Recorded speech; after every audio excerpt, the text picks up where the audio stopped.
J'espère que vous allez bien. Désolé, je suis en retard de 2 minutes. Pomponnette voulait des câlins, tout simplement. Donc, vous voyez, elle vous montre ses petites fesses. En attendant, je suis ravie de vous retrouver pour ce nouvel épisode. J'espère que vous avez tous la grande forme, que vous avez bien profité de votre week-end de Pâques. Je vois que Chloé est déjà là, elle a déjà mis la petite main. Salut Chloé. Alors, on va l'attendre. Je vois que Yannick est aussi dans la place. Ça va, ma Chloé, t'as la forme? Ça va, ça va. Un peu la voix cassée, mais ça va le faire. Écoute, on va pas se mentir, Chloé a la voix cassée, moi aussi. Un peu trop d'excès de karaoké. En tout cas, merci beaucoup d'être là en ce lundi de Pâques. Et Yannick, salut Yannick, ça va bien? Ça va et toi? Ça va. Écoute, t'es figé là, mais je t'entends bien en tout cas.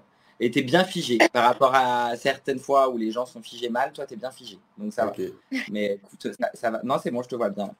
Bon, en tout cas, les amis, merci beaucoup d'être là. Comme vous le savez, vous pouvez retrouver tous les épisodes passés et précédents de La Touche Animale directement sur l'application Brut ou encore sur le site whoopets.fr, le site des passionnés des chiens et des chats. Donc aujourd'hui, on va parler chiot avec Chloé que vous connaissez puisque vous l'avez déjà vu, mais qui va quand même se présenter pour les nouveaux.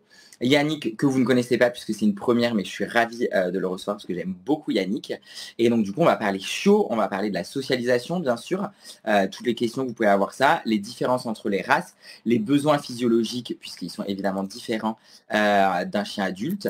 Et on va parler de tout ça avec vous. Donc vous pouvez poser vos questions. Si vous voulez venir nous parler, comme d'habitude, vous mettez la petite main en bas à droite et vous rentrez avec nous dans le live. Et il y a Pompo qui j'ai bien fait de foutre un pull noir parce que vraiment on est sur quelqu'un qui est en train de me ratisser de poils. Mais ce n'est pas grave. Allez Chloé, honneur aux dames, c'est à toi de démarrer. Je te laisse te présenter à la communauté brute qui ne te connaîtrait pas. Ok, alors donc moi c'est Chloé, je suis éducatrice canin depuis 2009. Je suis également formatrice au métier d'éducateur comportementaliste canin sur le centre de formation Nature de Chien que j'ai fondé et qui est basé sur Toulouse. Mais on a aussi beaucoup d'activités en ligne, notamment via notre site, via notre chaîne YouTube ou via nos réseaux sociaux, où on va diffuser beaucoup de conseils sur l'éducation du chien, du chiot, la rééducation aussi, etc. Donc voilà, en quelques mots, qui je suis. Donc justement, tu parles de rééducation, d'où l'utilité de bien éduquer quand ils sont bébés pour éviter l'étape rééducation. Enfin, on va avoir le temps d'en parler, on en parlera, Ouais, clairement. mais c'est important. Et Yannick, je te laisse te présenter à la communauté brute qui, pour le coup, ne te connaît pas du tout. Eh bien, je suis Yannick Parchemin, je suis éleveur de berger blanc suisse en Bretagne depuis une quinzaine d'années. Voilà, Ça ne nous rajeunit pas tout ça ça. ne nous rajeunit pas en Donc, effet. et alors, tu en as combien, Yannick, des bergers blancs? Là, j'en ai une dizaine à la maison et je suis éleveur avec ma sœur. Et en tout, on a à peu près 17 bergers blancs. D'accord. Et donc, vous faites combien de chiots par an? On produit à peu près une quarantaine de chiots par an. Ok. Et là, tu sens en ce moment que, par exemple, il y a beaucoup de demandes sur la race. Enfin, c'est vraiment, il y a un engouement sur le berger blanc ou pas spécifiquement, c'est à peu près pareil d'année en année. J'ai pas trop à me plaindre, j'ai pas mal de demandes. Après, c'est en fonction des périodes. Parfois, on peut ne pas avoir d'appel pendant 15 jours et puis la semaine suivante, on en a 15 dans la semaine. Donc, c'est assez variable, mais j'ai de la chance d'avoir beaucoup de demandes et les réservations qui vont avec. Alors ça, c'est une question alors qu'on pose souvent. Alors moi, je connais évidemment la réponse après tous les éleveurs, mais c'est une question qui arrive souvent sur les réseaux, etc. Qu'est-ce que tu fais si le chiot, il a pas de famille en fait, s'il n'a pas trouvé de famille? Alors, le chiot, il trouve toujours une famille parce que on a quand même beaucoup de réservations. Donc voilà, là en ce moment, j'ai un chiot j'ai eu un désistement avec un chiot qui n'a pas trouvé de famille parce que c'est un petit mâle poil mi-long, donc un peu moins recherché que la variété poil long chez le berger blanc. Donc on patiente, il est avec nous à la maison et puis il va trouver une famille dans les prochains jours. Mais d'où l'importance de l'éducation, justement, enfin on va en parler, mais d'où l'importance d'avoir un bon travail de l'éleveur qui va compléter celui de l'éducateur quand ils y vont. Et les amis, sachez que demain, vous pourrez suivre sur les réseaux sociaux à l'atelier Royal Canin, donc qui est basé à Saint-Germain-des-Prés à Paris. Il y a la première balade éducative des chiots en fait, donc avec une vraie balade éducative. Alors, les inscriptions sont terminées, vous ne pouvez plus vous inscrire, mais vous pouvez suivre ça sur les réseaux et il y en aura d'autres. Donc il suffit de regarder régulièrement en fait la page Insta ou Facebook de Royal Canin et vous pourrez du coup trouver toutes les balades éducatives possibles. Ah, bah Yannick, on va démarrer par le commencement, donc on va démarrer par la naissance du coup du chiot. Toi, tu dirais qu'à partir de quel âge tu commences à faire un travail de socialisation, c'est-à-dire de commencer à bien les manipuler, à leur apprendre des trucs et tout et tout. Alors, en général, moi, je laisse les mamans travailler tant que les yeux sont pas ouverts. Bien évidemment, je les manipule tous les jours quand il faut faire l'entretien du nid.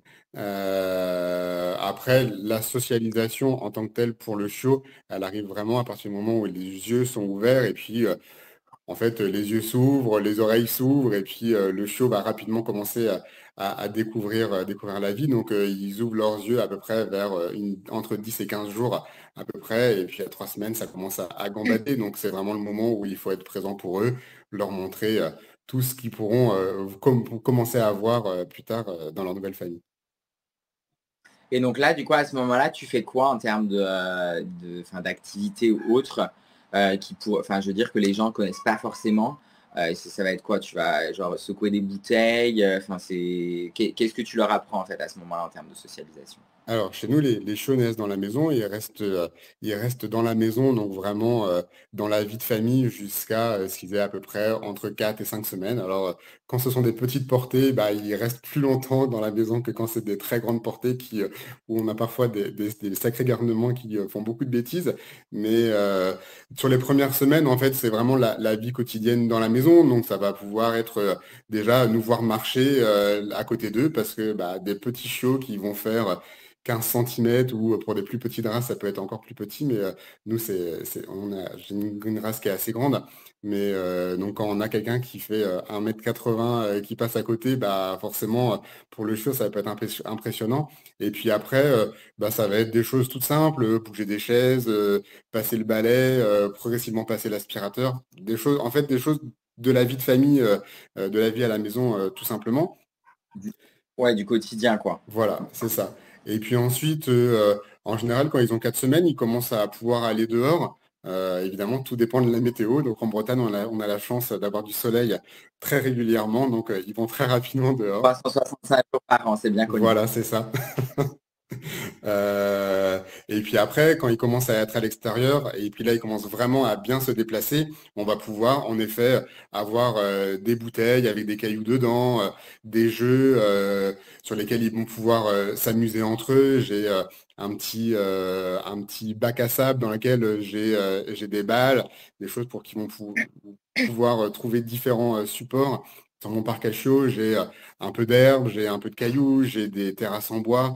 Voilà, j'ai plein de petites choses comme ça. Et puis après, les tunnels, voilà, les laisser creuser, les laisser avoir un petit peu une vie de chiot et puis leur apporter des choses différentes régulièrement. Et en effet, le meilleur jeu pour un chiot, ça va être la bouteille dans laquelle il y a un caillou, il y a des cailloux dedans. Donc c'est quelque chose qui coûte vraiment pas cher et puis qui est bien efficace. Et puis après, dans la maison, bah, on va pouvoir mettre parfois, quand les chiots sont bien à l'aise, des ballons de baudruche qui rebondissent un petit peu dans tous les sens. Le chiot court après et puis tout d'un coup, il le mord, il le pince et puis le ballon éclate. Donc voilà, en fait, c'est des choses qui sont importantes d'emmener à des âges quand même assez précis. C'est-à-dire que, par exemple, un ballon de baudruche qui éclate, on l'emmène pas quand le chiot il a 3 semaines et qu'il n'est pas encore armé pour savoir qu'est-ce qui se passe. Ouais, bien sûr. Et en complément, et alors je sais que Chloé en parle régulièrement, mais donc pour la petite histoire, quand j'ai annoncé le live de ce soir sur mon Insta, il y a Audrey de la petite. Oh non, j'adore! Ouais, Oh c'est non! Oh, trop la plus, trop petite chou. dernière qui a 15 jours. Mais elle, tu vas la garder. Alors elle s'appelle Unique parce que elle est issue d'une portée, elle est toute seule. Donc du coup, il y a des chances qu'elle reste à la maison, en effet. Oh là là, ah bah oui, elle, ça va être la chouchoute, quoi. Ah, elle est trop belle. C'est rare quand même, pour le coup, toi, les portées, c'est plutôt du genre 6-8, C'est assez rare chez le berger 8-10. blanc, en effet, d'avoir des toutes petites portées. Là, c'est vraiment un cas particulier, une maman qui ne fait pas beaucoup de bébés. Et donc voilà. Et par contre, du coup, en termes de socialisation, j'imagine que c'est mieux d'avoir finalement qu'un chiot qu'une portée de 13 où tu peux forcément moins être présent pour chacun des chiots, quoi. Alors, en fait, c'est mieux, oui et non. C'est-à-dire que ça peut être mieux pour la socialisation dans la vie de famille et la socialisation aux humains. Par contre, la socialisation aux autres chiens, avoir un chiot unique, c'est toujours un peu compliqué parce que bah, j'ai beaucoup de chiens, mais j'ai beaucoup d'adultes. Et les codes, parfois, les choses s'apprennent les codes les uns envers les autres. La maman leur apprend également.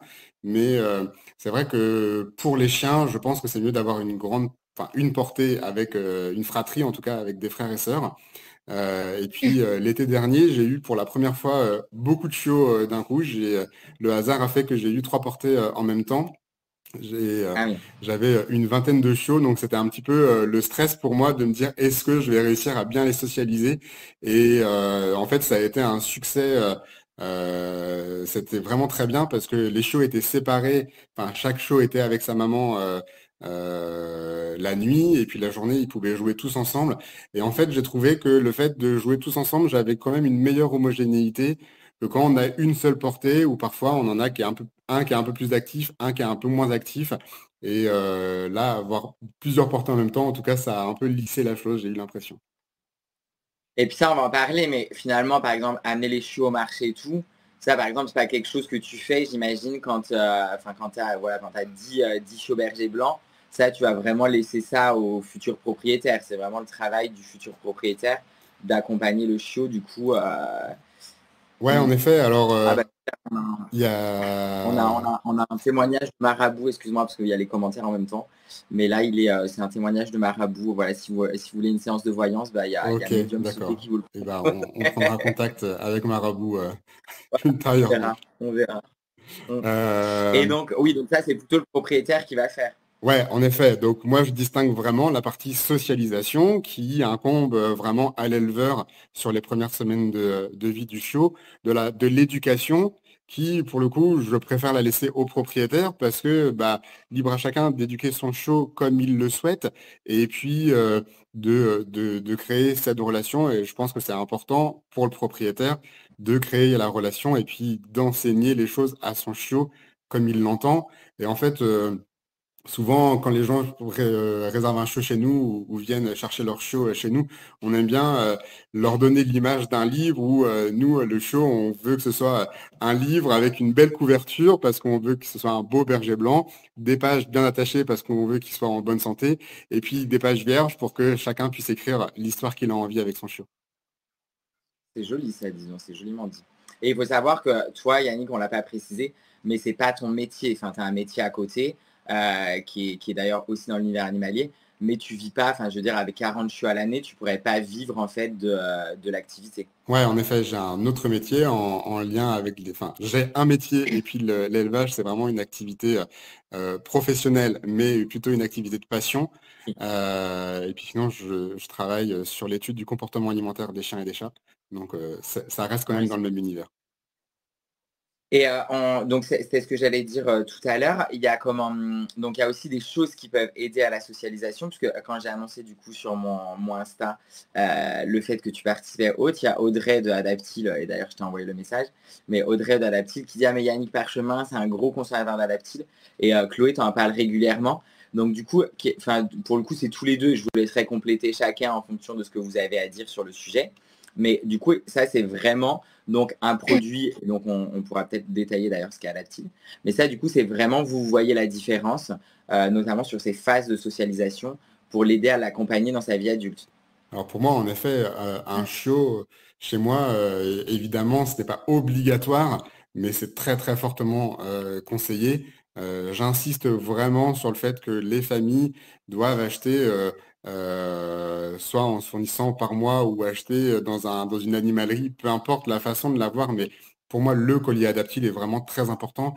Et j'ai pas tenu de statistiques sur le sujet, mais ce qui est sûr, c'est que quand je vends un chiot avec un collier adaptile, les retours que j'ai sont que des retours positifs enfin, alors que, évidemment, parfois, il peut y avoir des exceptions, mais c'est principalement des retours positifs.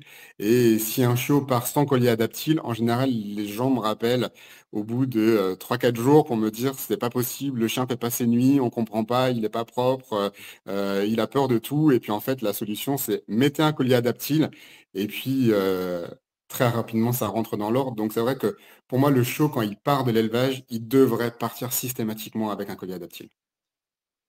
Ok, et ça, ouais, du coup, tu le préconises à chaque fois, tu leur dis, Ouais. voilà, vous venez plus, ouais, ouais, tu le vois. Et toi, Chloé, du coup, toi, en éducation, il faut savoir qu'il y a effectivement, il y a collier, il y a spray, il y a diffuseur, il y a même en comprimé.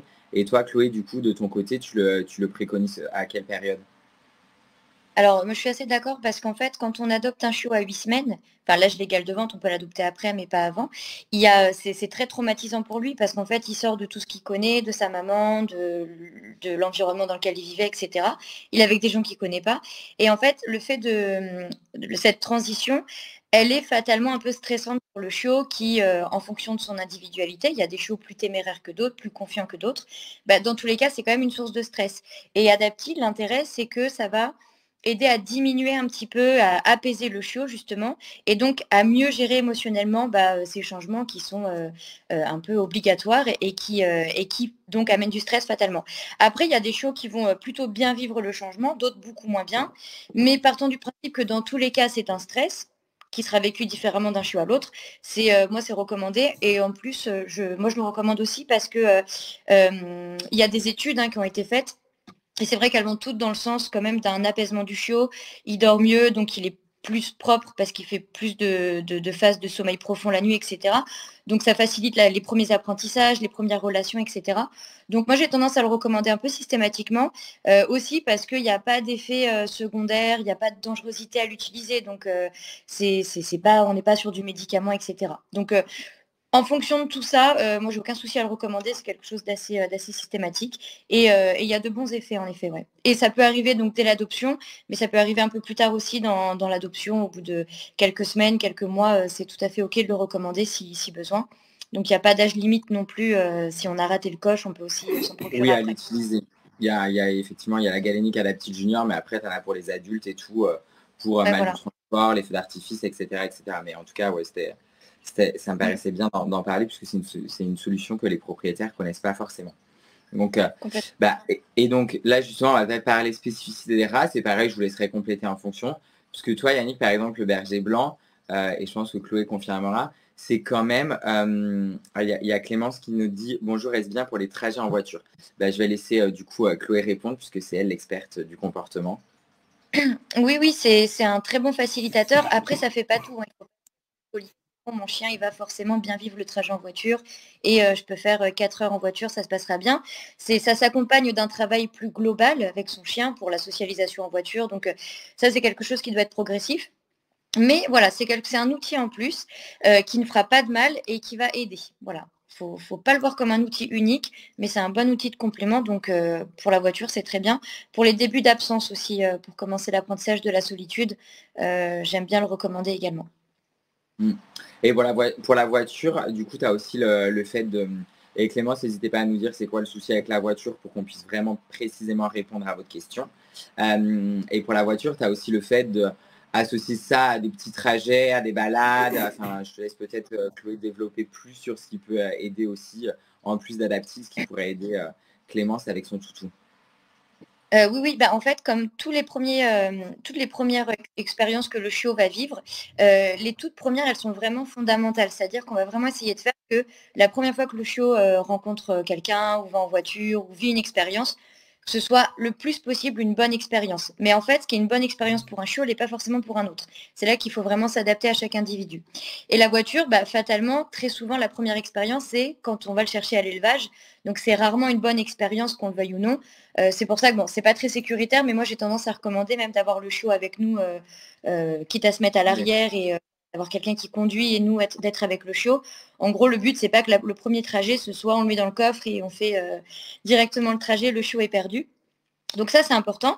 Et après, pour l'habituer, en effet, on va éviter que le deuxième trajet, ce soit par exemple pour aller chez le vétérinaire, ce qui est un peu souvent le cliché qu'on va observer. Donc on va préférer des tout petits trajets qui débouchent sur une petite balade hyper agréable.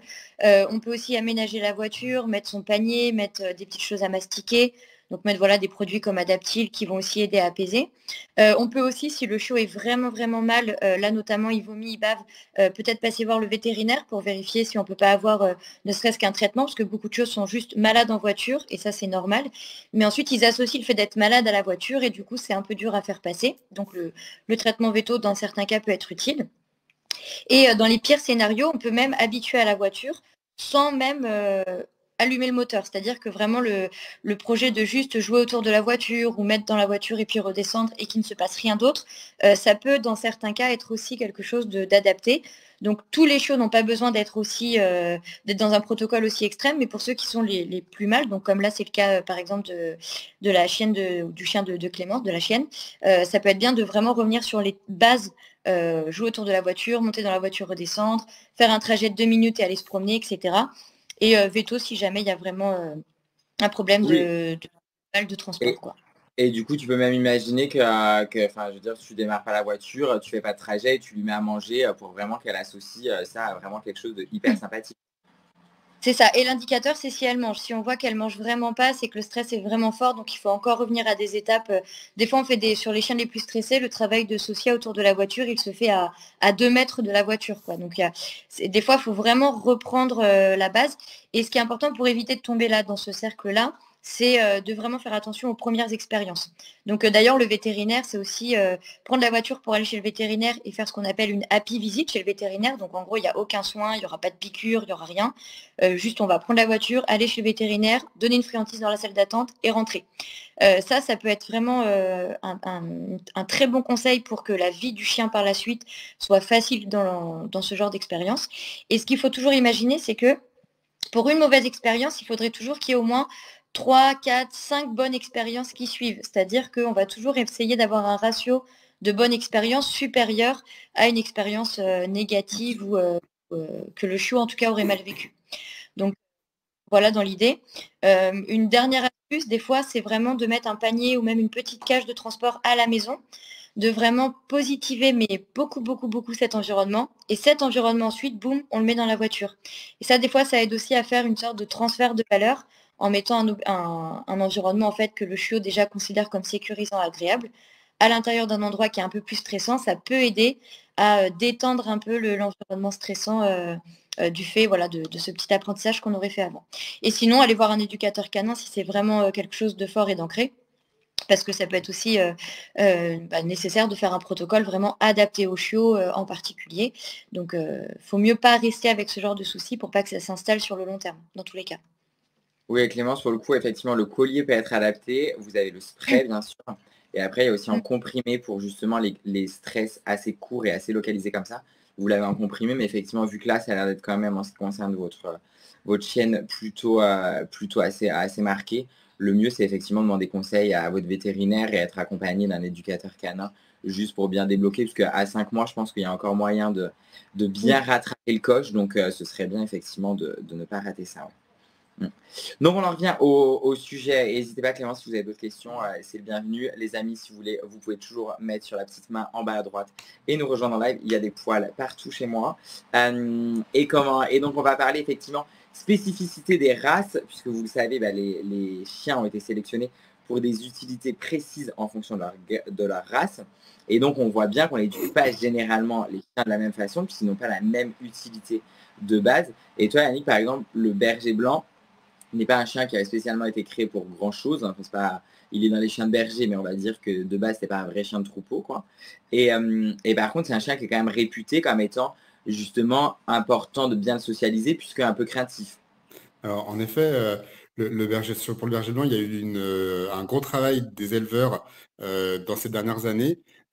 Jusqu'en 2012, c'était indiqué que le berger blanc pouvait être réservé envers l'étranger. En 2012, on a supprimé cette mention du standard de race, donc ce qui a un peu obligé les éleveurs à travailler sur le caractère. Après une dizaine d'années, on commence à avoir des chiens qui sont plus stables chez le berger blanc, mais c'est vrai que sur les chiots, quand je discute avec d'autres amis éleveurs de d'autres races, le berger blanc est quand même assez tenace. Quand il est à l'intérieur, il pleure parce qu'il veut aller dehors. Quand il est dehors, il pleure parce qu'il veut être dedans. Voilà, c'est le berger blanc dans toute sa splendeur. Donc, il a plein de qualités. Il a surtout la qualité de vouloir tout le temps être avec son propriétaire. Ou avec sa famille. Mais c'est vrai que c'est important de travailler sur la socialisation, sur le berger blanc notamment, parce que c'est une race qui peut être, qui est sensible et qui peut être un peu réservée. Donc, il faut vraiment travailler dessus. Et en effet, il y a d'autres races pour lesquelles c'est plus simple, où on a moins besoin de faire attention à la socialisation. Alors, et puis, quand je dis moins besoin, bien sûr, il faut faire attention, mais le berger blanc, c'est assez soutenu quand même. Oui, oui, mais je vois ce que tu veux dire. Par exemple, un Jack Russell, et Chloé, tu nous diras si on se trompe, bien sûr qu'il faut faire la socialisation, mais il est plus dégourdi dans la vie effectivement qu'un berger blanc, par C'est exemple, ça, quoi. c'est ça. Alors après, Et- avec l'expérience maintenant, je me suis aussi aperçu qu'il faut faire attention de ne pas trop en faire. Sur mes premières années où j'élevais, je faisais énormément de socialisation. Mes chevaux voyaient beaucoup de choses et je pense qu'ils en voyaient un peu trop. Et aujourd'hui, où je fais de la socialisation, mais j'en fais un petit peu moins qu'avant, j'ai des chevaux qui sont plus stables. Alors, bien évidemment, il y a aussi les lignées, la génétique et puis tout le travail des éleveurs depuis une dizaine d'années qui font qu'on a aussi des parents qui sont plus sereins. Donc, ça aide beaucoup. Mais il y a un juste milieu à trouver, je pense, et puis Chloé pourra peut-être valider ou me contredire à ce sujet, mais faut faire attention d'en faire suffisamment, bien sûr, mais peut-être de ne pas en faire trop non plus. Ouais, oui, si je rebondis sur ce que tu viens de dire, je suis tout à fait d'accord. Moi, j'ai toujours ce conseil-là, c'est que pour la socialisation du chiot, il faut vraiment préférer la qualité à la quantité. Et il faut s'adapter à l'individu. Parce que, par exemple, le marché, qui est un peu souvent le truc qu'on veut faire dès qu'on adopte un chiot, c'est l'amener au marché. Dans certains profils de chiot, le marché, c'est trop fort. C'est un environnement qui est trop stressant. Et en fait, des fois, ça désocialise le chiot plus que ça ne le socialise parce qu'en fait, il expérimente le marché, mais il le fait avec une image que le marché, c'est dangereux, c'est stressant, il y a du bruit, il y a trop de gens, c'est trop d'infos à gérer en même temps. Donc, sur des chiots comme ça, il vaut mieux préférer socialiser sur des petites rues, des petites ruelles, etc. et monter progressivement, en fait, le seuil de socialisation. Et la question de durée, elle est importante parce que les chiots ne sont pas capables d'emmagasiner sur des heures et des heures. Et donc, il y a un moment, l'état de fatigue va arriver et va rendre l'expérience négative juste parce que l'état en fait, du chiot n'est plus la même. Quand on est fatigué, on vit moins bien les choses que quand on est en pleine forme. Donc, c'est un peu le même système pour un chiot. Donc, dans tous les cas, voilà, c'est vraiment des séances courtes, toujours adaptées. Et il faut en faire, ça c'est évident, mais il ne faut pas chercher à tout faire en un mois parce que là, on risque de plutôt se tirer une balle dans le pied. Ouais. Donc, je suis tout à fait d'accord avec ta remarque. Elle est très juste. Ouais. Et alors, une fois qu'on a adopté le chiot, effectivement, généralement, le chiot, c'est en élevage ou chez un particulier, mais c'est quand même, ou en refuge, puisqu'il y a évidemment aussi beaucoup de chiots en refuge. Chloé, là, du coup, le conseil, c'est direct, école des chiots, récré des chiots, enfin, peu importe, parce que maintenant, il y a plein de noms pour désigner effectivement Ouais. ça, mais c'est vraiment, on trouve un professionnel pour nous accompagner là-dessus, quoi. Oui, mais alors il faut bien sélectionner parce que les récrés des chiots, moi j'en connais beaucoup, je vois beaucoup de chiots que je récupère même après, qui ont eu de mauvaises récrés des chiots. Donc pareil, où l'effet escompté, on a eu l'effet inverse. Donc par exemple, la récré des chiots, ce qu'il faut surtout, c'est que le chiot fasse l'expérience qu'on attend de lui. Donc il y a deux profils types dans la socialisation du chiot, il y a le harceleur et le harcelé. Ce qu'on veut, c'est que le chiot ne fasse ni l'expérience d'être un peu le roi du game et dégomme tout le monde. Et on ne veut pas non plus que ce soit celui qui se fait victimiser et qui se dit voilà. Voilà, exactement. Donc, il faut qu'il y ait un arbitre, souvent c'est le maître. Il faut vraiment sélectionner les rencontres. Il vaut mieux, moi dans certains cas, je préfère ne pas mettre deux chiots en place, enfin deux chiots ensemble, parce que je sais qu'ils ne vont pas apprendre les bonnes choses et sélectionner voilà, des partenaires de jeu adaptés pour que l'apprentissage soit intéressant, soit intelligent. Et d'ailleurs, j'aime bien que sur les chiots, ils côtoient d'autres chiots, c'est important, mais aussi ils côtoient des chiens adultes vraiment bien sélectionnés aussi.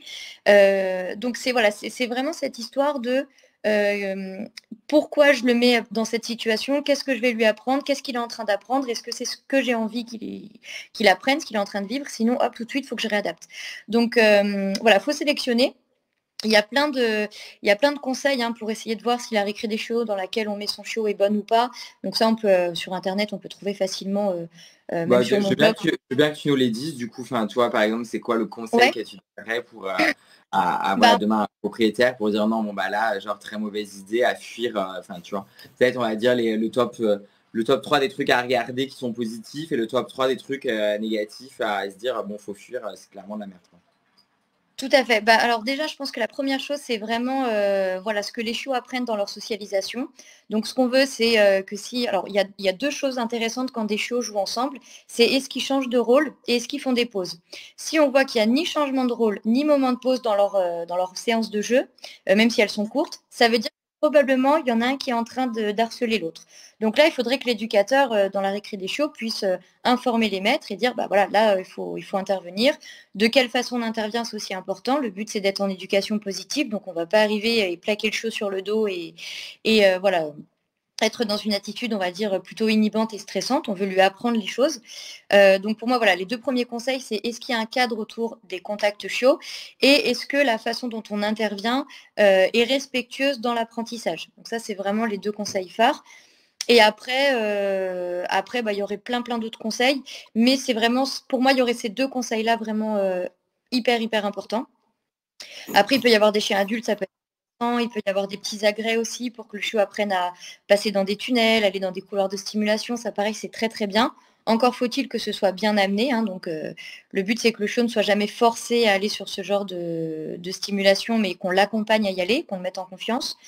La durée, parce que les chiots, pareil, ils vont pas à 2 mois, entre 2 et 3 mois, ils vont pas pouvoir tenir 1 heure. Donc, souvent, c'est bien, si les récré des chiots, on n'est pas, ne pas être forcé à y rester 1 heure. Donc, on peut, par exemple, faire 20 minutes et puis rentrer si on voit que le chiot est fatigué. Et voilà, déjà, si on a ces petits repères-là, je pense qu'on n'est pas trop mal. Et si on n'a pas de récré des chiots, c'est pas non plus très grave. On peut le socialiser, on peut socialiser son chiot avec d'autres chiens en les sélectionnant avec les amis, la famille, etc. Même avec l'éleveur, qui des fois peut mettre en contact si on est dans le même secteur. Des fois, il y a des réseaux comme ça qui se mettent en place.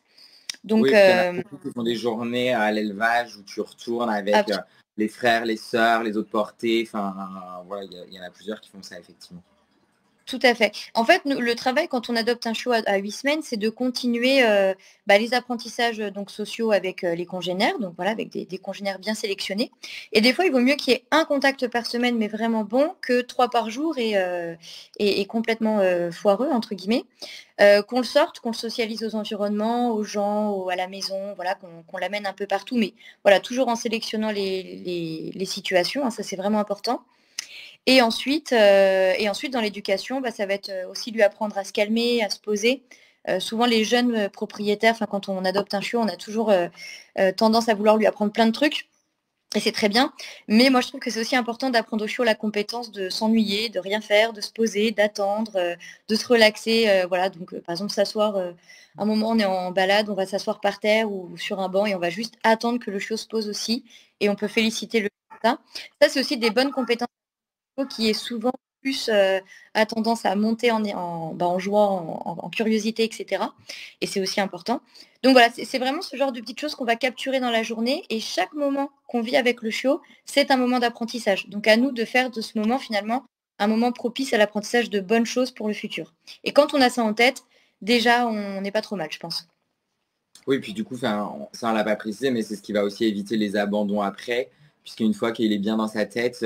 Alors toi, Yannick, je sais pas si tu as déjà vu, parce que j'imagine que les gens qui mettent un certain prix dans un chiot et qui viennent dans un élevage familial, ils vont plutôt du coup faire très attention effectivement à ce volet éducatif.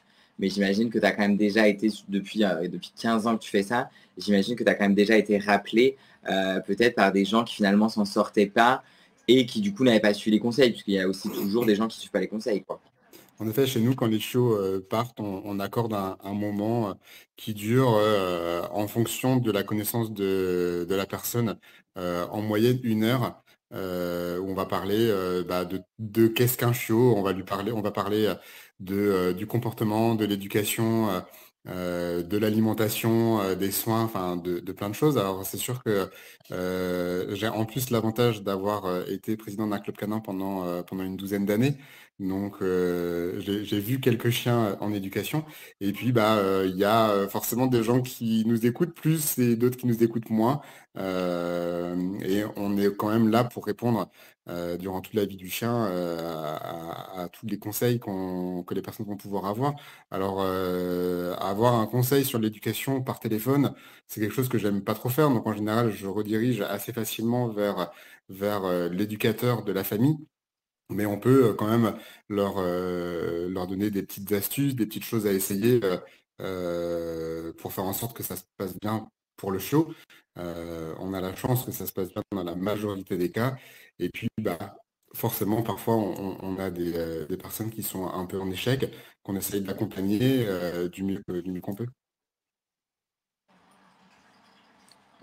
Ça, j'ai pas entendu la fin, Yannick, c'est un peu bugué sur la fin. Je disais que parfois on peut quand même avoir certaines personnes qui sont en échec avec leur chiot.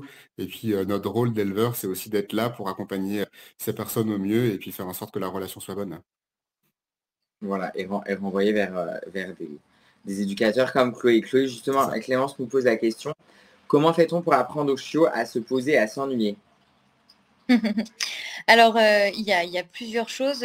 Déjà, est-ce que le chiot a déjà cette compétence? Et en effet, l'éleveur, en tout cas la lignée, la génétique joue énormément.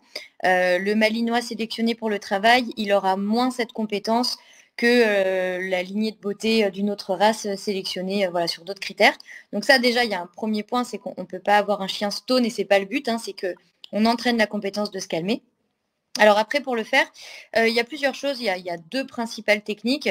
La première, c'est de capturer les moments où de lui-même le chiot se calme.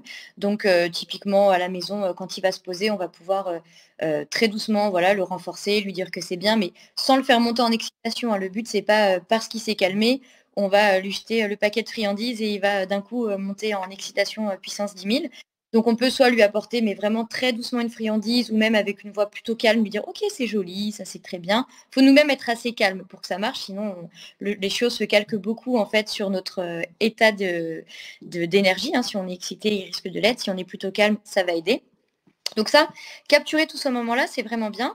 Et après, une autre façon de faire, c'est de lui apprendre. Donc pour lui apprendre, on peut par exemple, je ne sais pas, votre chiot, il veut sortir ou il veut rentrer, il est dans le jardin, il veut rentrer par exemple, et bien lui ouvrir quand il est calme. Voilà, essayer de profiter des moments où de lui-même trouve le moyen de se calmer pour lui dire, bah voilà, parfait, c'est renforcé, tu t'es posé, boum, tu peux rentrer.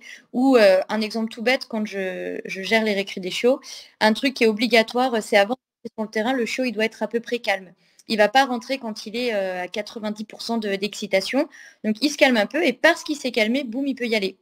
Et ça fait qu'alors, la première fois, il va peut-être mettre 10 minutes, ce qui est très long, hein, 10 minutes montrons pour qu'il se calme. Mais la semaine d'après, il va mettre 7 minutes, et puis 5 minutes, et puis au bout d'un mois, il a compris en 2-3 secondes, hop, il se pose et il peut rentrer. Donc ça, c'est aussi quelque chose qu'on peut mettre en place. Et si vraiment, vraiment, il est très dur, on peut vraiment mettre en place un exercice. Donc moi, quelque chose que j'aime bien recommander, c'est on se pose dans notre canapé à la maison. On va plutôt faire ça à la maison, parce qu'à l'extérieur, si déjà le chien a du mal à se calmer à la maison, à l'extérieur, il y a plus de stimulation, ce sera plus dur. Donc déjà, on l'entraîne à la maison. On se met sur le canapé, on prend un livre, on prend son chiot en laisse, et dès l'instant où on ne s'occupe pas spécialement de lui, on ne lui demande pas grand-chose, et dès l'instant où lui commence à se coucher, hop, on fait tomber une petite croquette tout doucement. Et petit à petit, il va se coucher, il va se mettre un peu plus sur le côté, donc il va faire un peu le coucher vache, comme on dit, un peu relax. Pareil, on va renforcer. Et on va faire ce qu'on appelle un peu une forme de shapping. On va renforcer toutes les étapes qu'amène le chiot à se poser. Et on va créer comme ça une atmosphère assez calme, assez posée, assez tranquille.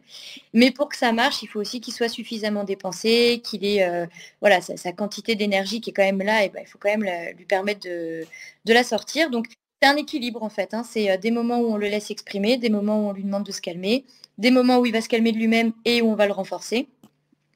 Et voilà, la mastication aussi peut aider à calmer le chiot dans la journée. Les chiots ont souvent des moments d'excitation qui sont courts mais qui sont très intenses. Et dans ces moments-là, si on n'a pas le temps de s'occuper d'eux, c'est là que souvent d'ailleurs ils vont faire des bêtises et ils vont aller chercher les chaussures. Enfin voilà, tous les chiots font ça. Je pense que beaucoup en tout cas, c'est une base. Le diriger vers une activité d'autonomie comme un jouet fourré, une activité de mastication, quelque chose qui un peu comme avec un enfant où on est dans la salle d'attente et on va lui donner une voiture pour qu'il joue avec. On canalise cette énergie sur une activité qui nous dérange pas trop et ça évite qu'il retourne toute la maison. Et tous ces petits conseils, mis bout à bout et sur la durée, va permettre au chiot d'apprendre à se dépenser, mais aussi savoir se calmer. Et petit à petit, on y arrive assez bien normalement. Alors oui, j'allais justement vous poser la question, Clémence, de savoir quelle race c'était. Et effectivement, c'est un pomsky. Donc oui, bien sûr, beaucoup d'énergie à revendre les pomsky. Bon, l'avantage, c'est que ça se calme un peu avec les années, contrairement au malinois où ça n'a pas trop tendance à se calmer. Le pomsky, ça finit quand même par être un peu plus calme à un moment, mais ça reste un chien avec bien sûr beaucoup d'énergie. Et il y a d'ailleurs un vrai travail, parce que c'est, voilà, on peut le dire, hein, c'est un chien qui est quand même assez à la mode et qui paraît être tout chouchou comme ça, mais effectivement où il y a du husky dans la lignée, quoi, donc forcément ça a un peu de bois, quoi. Donc ouais, ça là-dessus, on travaille beaucoup, mais ça se passe très bien. Bon super, en tout cas au top Clémence, et puis vous n'hésitez pas à vous envoyer une photo sur les réseaux sociaux avec grand plaisir. Et donc du coup, une fois que Chloé, on a fait tout ce travail, tu disais qu'on n'est effectivement pas obligé d'aller en récréer des chiots. Et je pensais d'ailleurs, il y a aussi pour ceux qui ont des magasins Tom & Co à côté de chez eux, on en avait vu d'ailleurs ensemble, Chloé. Il y a des très très très sympas récréer des chiots à l'intérieur des magasins avec des agrès où ils font ça en cours et tout, et où c'est très très cool. Donc si vous en avez un à côté de chez vous, il n'y en a pas dans tous les magasins. Mais en attendant, les magasins où il y en a, c'est quand même très sympa. Donc vous pouvez y aller avec plaisir, vous pouvez prendre des renseignements. Et donc Chloé, après... Oui, vas-y. Juste dans les magasins Tom & Co, il y a un éducateur qui justement est là pour gérer la récré, hein. C'est pas juste on les lâche, donc c'est assez bien géré, il y a des beaux agrès, donc c'est assez cool à faire. Pardon, vas-y. Non, et donc du coup, après, donc, on va finalement se retrouver, si on ne fait pas de récré des chiots, on y va, et comme on disait, donc on y va progressivement, quoi. On ne met pas direct sur la place du marché et autres. Et à l'intérieur, est-ce qu'il y a des fondements, puisque voilà, il y a des gens qui vont aussi le regarder après en replay, qui vont peut-être se dire, en fait, par exemple, je sais pas, j'ai un chiot, il arrive, mais vous deux, hein, de toute façon, que ce soit Yannick ou Chloé, quels conseils vous allez donner?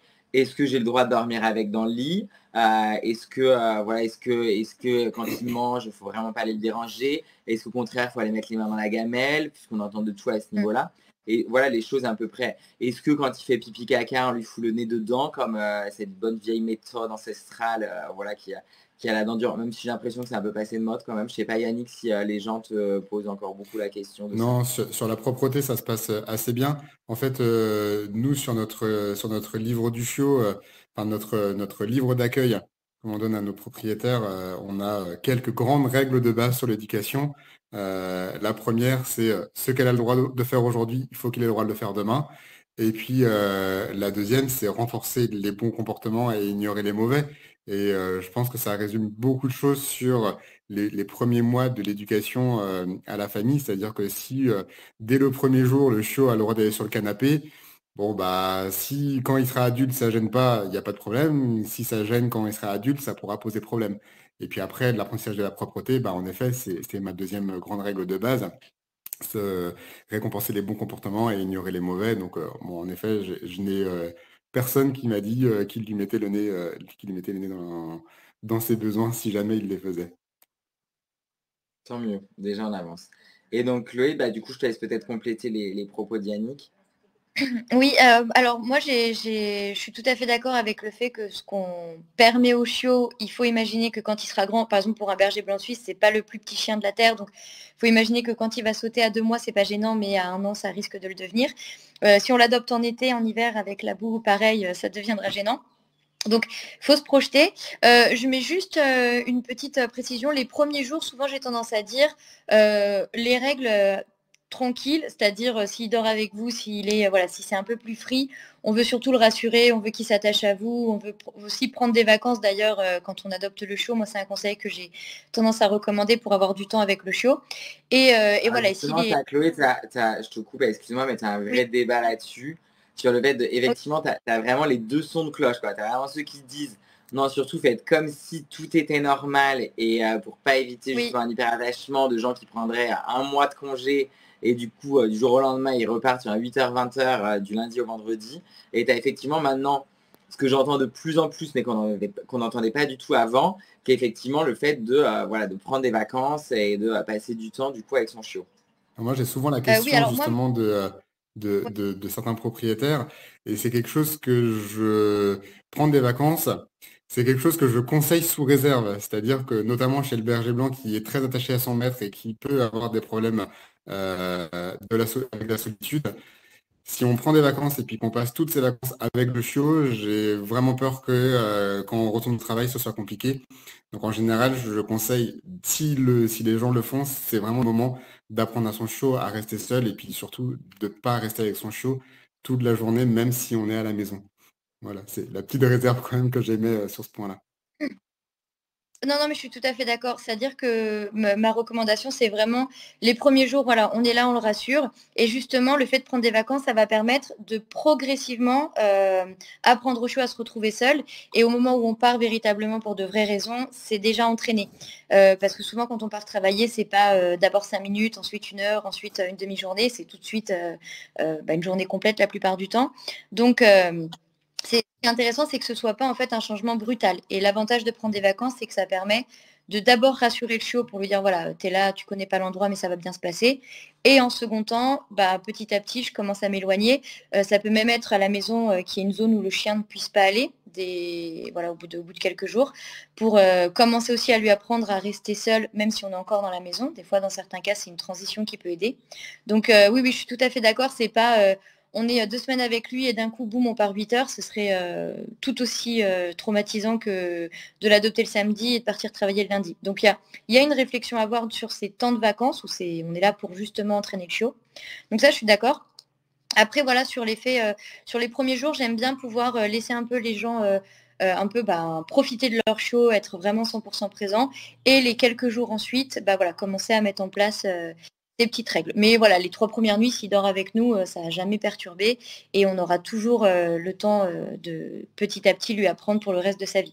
Par contre, si les 6 premiers mois, il dort avec vous, là, je dis pas, ça risque de devenir compliqué pour ensuite lui dire, non, là, par contre, c'est plus possible. Voilà, juste Donc, pour compléter, effectivement, avec l'hyperattachement, on le voyait bien du coup pendant le Covid avec les nombreuses adoptions qu'il y avait eu. Enfin, il y a eu plein d'adoptions de chiens et en fait, les gens, vu qu'ils étaient en télétravail, quand ils ont dû retourner au boulot, ça a aussi engendré beaucoup d'abandon. Enfin, clairement, et les refuges l'ont clairement dit qu'ils avaient tout nouveau profil entre guillemets de chiens qui étaient en fait des chiens, bien sûr, avec un hyperattachement exacerbé parce que tout simplement, les gens pouvaient pas sortir de toute façon. Donc, ils étaient H24 avec leurs chiots. Et quand il a fallu repartir bosser, du coup, c'est un cauchemar parce que le chiot détruisait, le chien même, puisqu'ils avaient certains 1 voire 2 ans, ils avaient du coup tout pété dans la maison, quoi. Donc, et donc du coup, Chloé et Yannick, effectivement, donc j'ai un chiot, j'ai le droit de dormir avec ou j'ai pas le droit de dormir avec? Moi, j'ai déjà moi, répondu. Oui, ouais, moi, voilà. Non, moi, ce que je dis aux gens, c'est que vous faites ce que vous voulez dès l'instant où ça vous va et vous êtes sûr de ça. Le canapé, c'est pareil. Je ne me vois pas dire aux gens non, non, surtout pas. Enfin, les gens font ce qu'ils veulent, c'est leur canapé, c'est leur maison, c'est vraiment leur vie. Après, je recommande juste de se fixer un critère qui est faut être cohérent. Donc voilà, si le canapé ou le lit, c'est tout le temps OK, ça ouais, l'est, ce que voilà. disait Yannick finalement, c'est si vous dites oui un jour, c'est pour toujours, quoi. Ouais, c'est ça. Après, moi, j'ai tendance à dire, si vous n'êêtes pas sûr, au moins réglementez-le. C'est-à-dire, il monte sur signal ou quand on met une couverture dessus, pour qu'il y ait voilà, une sorte d'indicateur pour que le chien puisse monter même 10 fois par jour si on veut. Mais le jour où on ne veut pas le faire, où on ne peut pas, c'est OK, le chien le vit bien aussi. Donc, par exemple, je dis tout le temps aux gens, le canapé, c'est super agréable, mais quand il revient de la balade et qu'il est plein de boue, on n'a peut-être pas envie. Et le fait de l'avoir réglementé, c'est-à-dire que c'est sur notre signal et c'est quand on veut à ce moment-là, pourquoi pas. Et dans tous les cas, il faut que le chien ait son panier. Il faut qu'il ait voilà, sa zone à lui. Ça, c'est pour moi j'ai pas beaucoup de choses obligatoires, mais le panier, c'est un peu le truc obligatoire. À disposition H24 tout le temps, un truc douillet si le chien aime le confort. À l'inverse, si le chien a tout le temps chaud, on va plutôt investir sur quelque chose qui va pas faire des surchauffes. Donc ça, c'est un peu le truc obligatoire. Après, pour le reste, chacun fait comme il veut, tant qu'il est cohérent avec son chien. Et sur la nourriture, du coup, on met les mains dans la gamelle, on l'embête un peu quand il mange, ou c'est quoi, du coup, à chacun de vous deux, d'ailleurs, vous n'avez peut-être pas la même opinion, mais vous, qu'est-ce que vous conseilleriez? Alors, Vas-y, Chloé, je te laisse du coup, répondre. alors, Moi, je suis complètement contre le fait d'aller prendre dans la gamelle de son chiot pour justement lui apprendre à partager, parce qu'en fait, souvent, on va créer le problème en faisant ça. Un peu comme si à chaque fois que je mange, on vient me prendre mes frites, il y a un moment, je vais sauter à la gorge de la Ah ouais, personne. moi, je suis comme toi. Moi, les frites, on n'y touche pas, quoi. C'est mort. On touche pas les Voilà, frites. donc sur le principe d'apprentissage, on apprend plutôt au chiot que quand on s'approche de lui en faisant ça, c'est quelque chose de punitif parce qu'on lui enlève un truc qu'il aime. Et ça, des fois, ça va créer des protections autour de la gamelle parce que le chiot ou le chien aura juste pas envie qu'on lui prenne. Par contre, c'est vrai que c'est important de pouvoir intervenir si jamais. Donc, mon conseil, il est tout bête, c'est de faire l'inverse, c'est de s'approcher, mais pour rajouter de la nourriture. Et en faisant ça, en fait, le chiot va va assimiler le fait qu'on s'approche. Ah oui. Ah bah on mange. Et auquel cas, il sera très content de vous voir arriver, de vous voir mettre les mains dedans. Et sur le long terme, ça fera le même effet, mais avec un apprentissage beaucoup plus intéressant. Après, de façon générale, c'est bien aussi de le laisser tranquille quand il mange, mais si on veut lui entraîner cette compétence-là, c'est mieux. Et dernier point, sur la nourriture, je trouve que c'est important parce que il y a beaucoup de chiots qui sont très goulus et ça fait partie en fait, quand ils sont en pleine croissance, ils ont souvent faim et la sensation de faim fait qu'on a un peu plus tendance à protéger son repas quand on a faim que quand on a un état de satiété. Donc des fois, c'est bien de le faire en fin de repas et pas en début de repas, une fois que le chiot a un petit peu évacué le stress de j'avais super faim. C'est un facilitateur, parce qu'il y a des chiots, même si on arrive pour leur ajouter, ils ont tellement faim et ils sont tellement en stress qu'ils se jettent dessus encore plus. Donc il y a des fois un timing à respecter. Mais voilà, en tout cas, ça c'est mon conseil. Après, je ne sais pas du tout si c'est ton cas aussi, mais vas-y, on t'écoute. Non, je suis d'accord.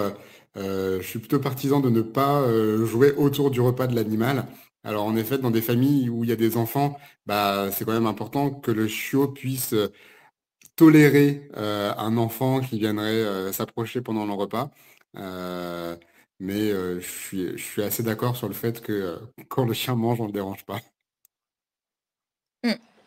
Et alors du coup, parce que finalement, vous voyez, c'est déjà encore une fois de plus passé hyper vite. On arrive quand même à la fin de l'émission. Il y a quand même un sujet qu'on n'a pas abordé et qui me paraît quand même primordial, c'est justement celui de la propreté. Parce qu'effectivement, qui dit chiot, dit pipi, caca, etc. Qui dit quand même très clairement l'enfer quand tu te réveilles, qu'il y en a partout. Enfin voilà, on va pas se mentir. Tout le monde a envie que son chiot soit direct propre. D'ailleurs, je pense que Yannick, tu dois déjà avoir des demandes un peu loufoque parfois je voudrais qu'il soit propre, qu'il pleure pas la nuit et tout quoi. Et d'ailleurs, ça n'a pas répondu non plus avec qu'il pleure pas la nuit. Ça pareil, il y a 2 écoles. On se lève pas. Enfin, tu vois, on y va pas. Enfin, ça, pareil, il y a 2 écoles sur le sujet. Bon, on n'aurait pas le temps de le faire et on le refera une prochaine fois. Mais en attendant, au moins la propreté, si on peut le faire avant la fin de l'émission, ce serait quand même cool. La propreté, qu'est-ce qu'on recommande? Alors Qu'est-ce que vous, chacun, vous deux, vous recommandez? sur la propreté, déjà, moi j'ai quelques conseils qui sont assez simples. C'est que plus on focalise dessus, plus on a l'impression que ça dure longtemps. Que le chiot, quand il part de l'élevage, en général, il est propre dans le sens où il ne fait pas ses besoins dans son panier. Et maintenant, en fait, il faut juste apprendre à être propre de notre vision humain à nous, c'est-à-dire faire dehors. Donc, si le chiot a 4 mois, 5 mois, 6 mois et qu'il est toujours pas propre, c'est juste qu'il n'a pas compris où est-ce qu'il fallait le faire. Euh, mais voilà, après, le renforcement positif sur le fait de le faire à l'extérieur. Et puis, la transition est toute faite pour passer la parole du coup à Chloé qui va nous expliquer comment on fait. Oui, oui, bah, en fait, je suis d'accord. C'est vrai que déjà, il faut savoir qu'un chiot, il peut pas se retenir pendant des heures et des heures. Donc, s'il y a des accidents, bah, ça arrive et c'est vrai que c'est normal finalement. Ma recommandation, bah, c'est déjà de sélectionner aussi l'éleveur, parce que c'est vrai qu'il y a des éleveurs qui vont un peu plus inciter les chiots à être dehors, à être dans l'herbe, et ça, c'est vrai que ça va aider. Donc, les chiots qui sont peu sortis ont plus appris à faire leurs besoins sur le sol bétonné de l'élevage et donc moins dans l'herbe. Et c'est vrai que ça, pour faciliter, ça peut aider. Maintenant, dans tous les cas, le sortir un maximum, donc surtout après qu'il ait joué, mangé et dormi, qui sont 3 moments où a priori il va avoir envie de faire ses besoins. Mais si on arrive à l'amener dehors au moment où il a envie de faire ses besoins, on va favoriser le fait qu'il fasse ses besoins dehors et ça va aider aussi à renforcer le bon comportement, parce qu'on peut bien sûr, quand son chiot fait pipi dehors, le féliciter, mais il y a aussi un fait qui est que quand il fait pipi, de lui-même il se félicite entre guillemets parce qu'il se soulage. Donc c'est vraiment quelque chose qui est important, de sélectionner ces moments-là et le plus possible d'être dehors à ce moment-là. Après, il y a des chiots qui sont hyper stressés de faire leurs besoins dehors parce que dehors, c'est la jungle dans certains profils de chiots. Donc là, pareil, il faut être patient. Au bout de quelques jours de promenade et surtout pour ceux qui n'ont pas de jardin, souvent le chiot se fait à l'environnement et puis il se permet de faire ses besoins en balade, ce qu'il pouvait ne pas faire les premiers jours. Ensuite, à la maison, pareil, voilà, s'il y a un accident, on le punit pas après coup, on lui met pas la tête dedans, etc. Le mieux, c'est vraiment de juste, voilà, on passe ce qui s'est passé, on fait comme si c'était rien passé. On nettoie pas l'eau de javel de préférence qui peut avoir une odeur qui incite le chiot à refaire par-dessus. Donc vinaigre blanc, ça marche très bien. Une autre chose que je recommande, c'est de ne pas enlever la gamelle d'eau la nuit, parce que des fois on entend ça, pour que le chiot soit propre plus tôt, on enlève la gamelle d'eau la nuit. Ouais. Et H24, la gamelle d'eau, dans tous les cas. Et après, voilà, ça va surtout être un peu de patience et puis voilà, l'amener dehors dans les moments propices à. Et le parc à bébé que tu mets pour qu'il dorme dedans la nuit, ça tu Ouais, recommandes ou c'est pas? ce dont j'allais parler. Moi, j'ai beaucoup de questions de personnes qui me demandent est-ce que c'est bien d'acheter une cage? Bon, la réponse, Chloé y a partiellement répondu, c'est que le chiot, il peut pas se retenir quand il a 2 mois. À 3 mois, c'est déjà difficile. Donc, en sachant que quand il quitte l'élevage, il est propre dans le sens où il fait pas ses besoins sur son panier. Si on le met dans une cage, on lui apprend à faire ses besoins sous lui. Donc la cage, dans les premiers mois, en tout cas, c'est pas une bonne idée selon moi. Ouais. Ouais, je suis tout à fait d'accord. Après, le parc à chiots, ça peut être un compromis parce que ça peut être grand comme espace et donc ça peut réduire un peu l'environnement, mais en ayant un chiot qui peut quand même avoir son espace de couchage et puis Oui, et que d'autres si espaces. jamais il avait envie, il pourrait quand même trouver un coin. Voilà, c'est juste que ça l'incite moins, on va dire, à le faire, quoi. Voilà, mais c'est vraiment dans le cadre d'une zone en fait dans la maison qui serait un peu parquée quand on s'absente éventuellement, mais pas une cage. Oui, voilà, une cage ce serait pour moi aussi pas le bon conseil. Voilà. Et après, si c'est très long, si on voit que le chiot n'arrive pas à tenir, ça peut aussi être source d'autres choses. Par exemple, il y a des chiens qui, quand on s'absente, font de l'anxiété et l'anxiété peut créer des malpropretés. Il y en a qui vont frustrer à l'inverse, donc la frustration peut aussi créer des malpropretés. Donc si on voit que ça dure, ça peut nécessiter aussi voilà, l'intervention d'un éducateur, parce que des fois, ce n'est pas en lien avec l'apprentissage de la propreté, c'est en lien avec autre chose, un problème émotionnel ou quoi. Donc ça se travaille, dans tous les cas, il y a des Oui, solutions. oui, puis parfois c'est physiologique. Enfin, faut aussi aller voir votre vétérinaire si vraiment ça dure sur le long terme, que vous voyez qu'il y a un problème. Ça arrive Mm, malheureusement, ça peut être physiologique, donc il faut vraiment bien vous renseigner à ce niveau-là et voir mm. effectivement un professionnel et de santé. Et si lui dit effectivement qu'il y a un souci, dans ces cas-là, vous pouvez effectivement aller du coup direct chez le vétérinaire. Les amis, on va devoir rendre l'antenne. J'ai passé une très bonne heure avec vous. J'espère que vous aussi, les copains qui nous regardez, et bien en tout cas, vous n'hésitez pas si vous avez des questions. Chloé, tu vas peut-être pouvoir dire à tous nos amis de la communauté brute où est-ce qu'ils peuvent te retrouver s'ils ont des questions. Oui, alors sur tous nos réseaux sociaux, donc en tapant Nature de Chien, on a le blog, une chaîne YouTube et Instagram, Facebook, etc. Donc n'hésitez pas. Et il y a aussi des livres, et notamment un livre sur le chiot qu'on retrouve sur Amazon. Donc c'est l'ABC du chiot qu'on peut se procurer aux éditions Rustica. Et tu Et as également voilà. des formations en ligne d'ailleurs pour les propriétaires de chiots qui peuvent du coup acheter et se former pour avoir les bons codes pour l'adoption, quoi. Voilà, donc en tapant juste Nature de Chien, on tombe sur l'ensemble de nos propositions et après en fouillant ou en nous contactant, on dirigera un conseil si jamais il y a besoin. Trop bien. Et toi Yannick, où est-ce qu'on peut se retrouver? Alors, le plus simple, c'est de trouver mon site internet. J'ai eu la bonne idée de choisir un affixe un peu compliqué qui est Blazy Asgard. Donc, il suffit juste de taper Yannick Parchemin, Berger Blanc ou Berger Blanc Suisse Bretagne sur Google et puis vous allez très vite me retrouver, blazyasgard.com. Oui, et puis les amis, on vous mettra le lien directement dans l'article que vous retrouvez sur Woopet. Je vous rappelle qu'évidemment, vous pouvez retrouver l'intégralité des émissions sur l'application Brut ou encore sur le site des amoureux des animaux woopet.fr. Je vous rappelle également que demain, à l'atelier Royal Canin à Saint-Germain, il y a une balade éducative de chiots. C'est la première et il y en aura d'autres. Donc, si vous voulez vous inscrire, vous n'hésitez pas à les contacter sur les réseaux sociaux.